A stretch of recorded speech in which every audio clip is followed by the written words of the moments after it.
আসসালামু আলাইকুম, welcome back to my channel. আজ আমি আপনাদের আকর্ষণীয় ও মজাদার সাথে জেব্রা কেক তৈরি করে দেখাবো।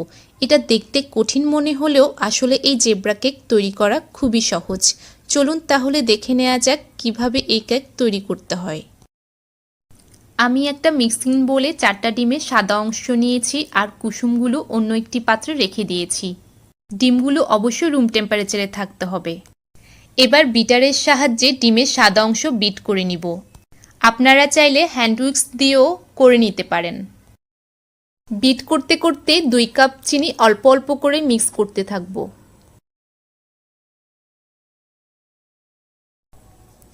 এবার এর মধ্যে হাফ কাপ সয়াবিন তেল অ্যাড করে নিব।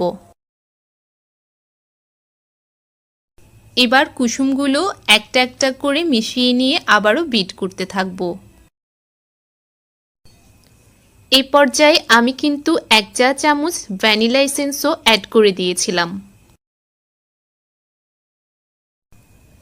এরপর একটা চালনি বসিয়ে নিয়ে এতে দিয়ে দিচ্ছি 2 কাপ ময়দা আর 1 টেবিল চামচ বেকিং পাউডার। এগুলো অল্প অল্প করে চেলে নিয়ে একটি স্প্যাচুলার সাহায্যে হালকা হাতে মিশিয়ে নিব।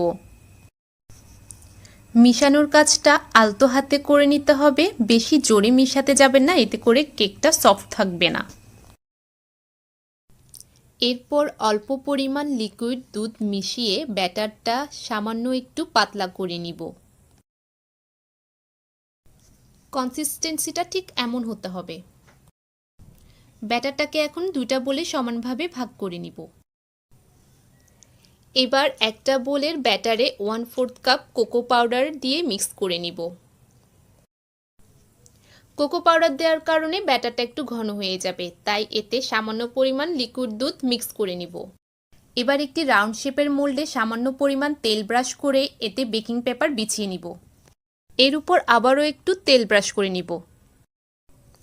এবার মেজারমেন্ট কাপের 2টো সমপরিমাণ কাপ নিয়ে একটি কাপ দিয়ে সাদা ব্যাটার এবং অপর কাপ দিয়ে চকলেট ব্যাটারটি দিয়ে দিচ্ছি।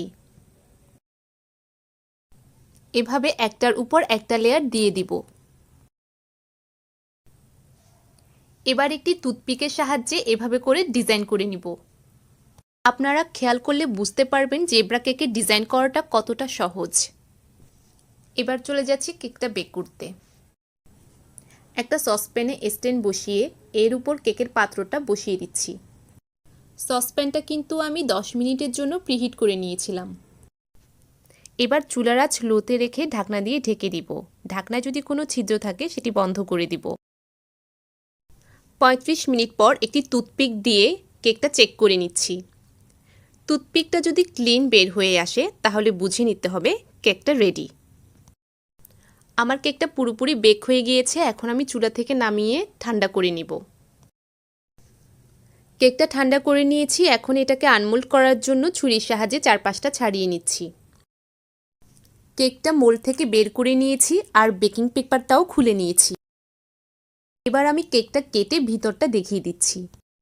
দেখেই নিশ্চয়ই বুঝতে পারছেন কতটা সফট হয়েছে, আর ডিজাইনটাও দেখুন কতটা সুন্দর হয়েছে।